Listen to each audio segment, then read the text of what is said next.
हाय दोस्तों, मैं हूं जितेंद्र कुमार। आप लोगों का अपना यूट्यूब चैनल मार्जिन में आप सभी का स्वागत है। मैं आज बिहार बोर्ड क्लास 10th का सामाजिक विज्ञान का इतिहास चैप्टर 8 प्रेस संस्कृति और राष्ट्रवाद का वस्तुनिष्ठ प्रश्न लेकर आया हूँ। यह प्रश्न बिहार बोर्ड में लगातार पूछे जाते हैं। ठीक है, कहीं ना कहीं हर पेपर में देखने को मिलता है प्रश्न। आपको यह प्रश्न आपके जीवन को धन्य बनाने का श्रेय इसको दिया जाएगा। ठीक है, एक बात कही जाती है, ना संघर्ष ना तकलीफ तो खाक मजा है जीने में। सही बात है, ना संघर्ष ना तकलीफ तो खाक मजा है जीने में। बड़े बड़े तूफान थम जाते हैं जब आग लगी हो सीने में।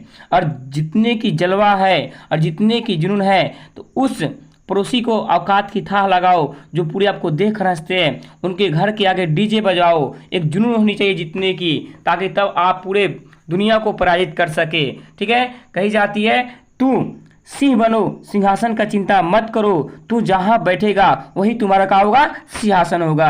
सीधी सी बात है, थोड़ा मेहनत करो और तुम जहां रहेगा वही का तुम राजा रहेगा। वो जहां हो और कहीं भी हो वहां का तुम राजा तुम्हारा बनना तय है। याद रखेंगे, आज मैं इस प्रश्न को चर्चा कर रहा हूँ और इस प्रश्न को पूरे डीपली पूरे तोड़कर एकदम पोस्टमार्टम तौर पे इसको बताएंगे, पूरे चीर फाड़ की जाएगी। सीधी सी बात है। ठीक है, देखेंगे पहला क्वेश्चन होगा, किसने कहा मुद्रण ईश्वर की दी हुई महत्तम देन है या सबसे बड़ा तोहफा है? तो इसका आंसर हो जाएगा मार्टिन लूथर। किसने कहा था? Martin Luther. ये देखा जाए तो मार्टिन लूथर उतना साधारण व्यक्ति नहीं था। मार्टिन लूथर एक धर्म सुधार व्यक्ति था।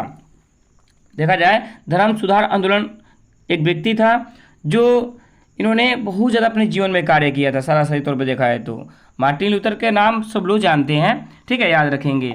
क्वेश्चन नंबर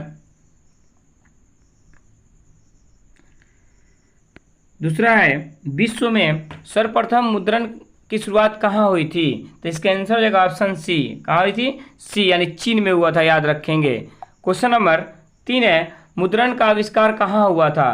तो इसका भी आंसर क्या हो जाएगा? सी हो जाएगा, ऑप्शन सी। चीन दुनिया का सबसे बड़ा, पहले जनसंख्या के दृष्टि से बड़ा देश था, लेकिन हाल ही में भारत इसको पराजित कर दिया है। यानी भारत पूरे दुनिया में जनसंख्या के दृष्टि से प्रथम स्थान पर आ गया है, चीन को पीछे छोड़ दिया है। यानी चीन दूसरा स्थान पर चला गया है और अपना देश भारत पहले स्थान पर आ गया है। ठीक है, याद रखेंगे ये बात।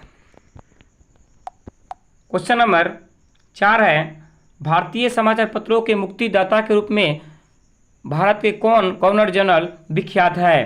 तो इसका आंसर हो जाएगा ऑप्शन डी, चार्ल्स मेटाकप। ये भारतीय समाचार पत्रों के मुक्तिदाता कहे जाते हैं। ठीक है, याद रखेंगे। क्वेश्चन नंबर 5 है, मार्टिन लूथर कौन थे? तो सीधी सी बात है, कहेंगे ऑप्शन सी, धर्म सुधारक थे। कौन थे? धर्म सुधारक मार्टिन लूथर थे।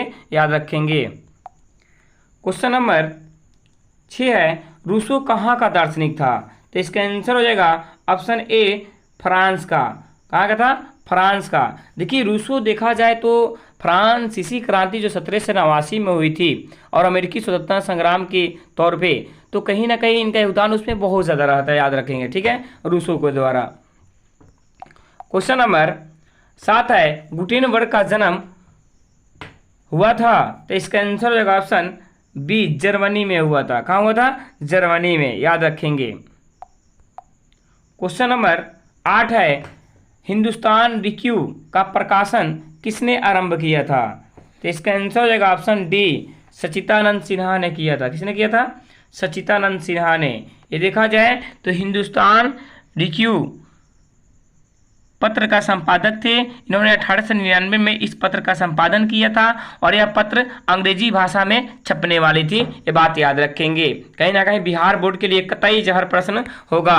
और सच्चिदानंद सिन्हा ने ही भारतीय संविधान की पहली बैठक की अध्यक्षता किया था। यानी भारतीय संविधान की पहली बैठक 9 दिसंबर 1946 को हुआ था। उसकी अस्थायी अध्यक्ष डॉक्टर सच्चिदानंद सिन्हा ही थे। ये भी बात याद रखेंगे। क्वेश्चन नंबर 9 है, कागज का आविष्कार किस देश में हुआ था? तो इसका आंसर हो जाएगा ऑप्शन ए, चीन में। चीन में 105 ईस्वी में ईसापुर में टसप्लाई लून के द्वारा कागज का आविष्कार किया गया था। यह कागज कपास और मलमल के द्वारा बनाया गया था। ये बात याद रखेंगे। तब से लोगों की पुस्तकें छपने लगी और आसानी से शिक्षा तौर पे बेतासा वृद्धि हुई। लोग पढ़ाई भी करना चालू कर दिए थे। नहीं, सबसे पहले चीन में ही कागज का आविष्कार हुआ था। सीधी सी बात है। क्वेश्चन नंबर 10 है, महात्मा गांधी ने किस पत्र का संपादन किया था? तो ऑप्शन बी हो जाएगा यंग इंडिया। किस पत्र का? यंग इंडिया पत्र के संपादक महात्मा गांधी थे, ये बात याद रखेंगे। यंग इंडिया इन्हीं के द्वारा लिखा गया था, महात्मा गांधी जी के द्वारा। और जबकि न्यू इंडिया तो एनी बेसेंट के द्वारा। New India, Annie Besant, Young India, Mahatma Gandhi. कतई जहर प्रश्न होगा। क्वेश्चन नंबर 11 है, किस समाचार पत्रों ने रातों रात वर्नाक्यूलर प्रेस एक्ट से बचने के लिए अपनी भाषा बदल दी थी? तो वह पत्र था अमृत बाजार पत्रिका। कौन पत्र था?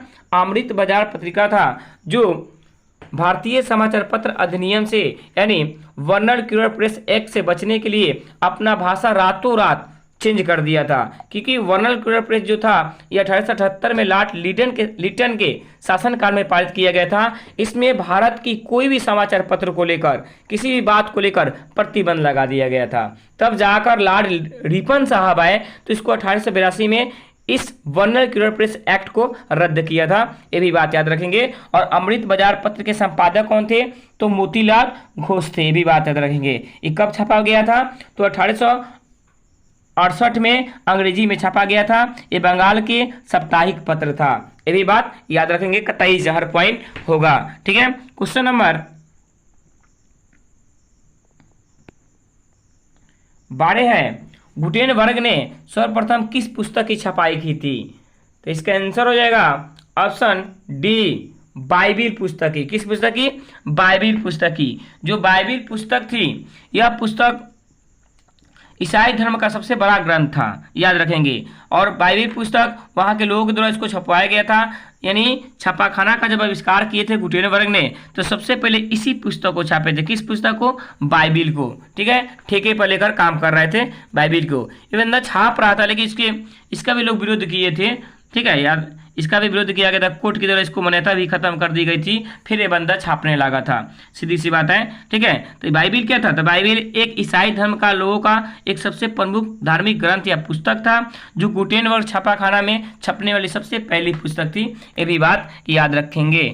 क्वेश्चन नंबर 13 है, पंचनावे स्थापनाएं किसने लिखी थी? तो इसका आंसर हो जाएगा ऑप्शन ए, मार्टिन लूथर ने। यानी 95 थीसिस के लेखक कौन थे? तो मार्टिन लूथर थे, याद रखेंगे, सीधी सी बात है।